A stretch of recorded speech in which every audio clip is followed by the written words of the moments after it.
kawaida, tuna board of price group ili kusema ndio hiyo.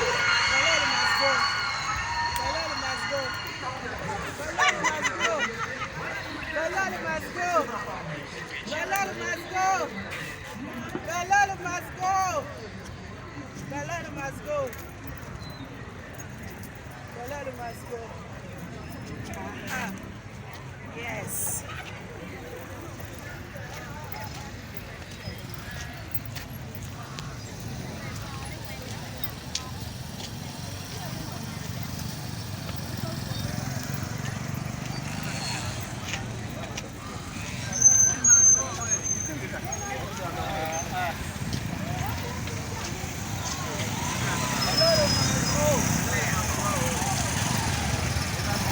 Yeah, we passed it.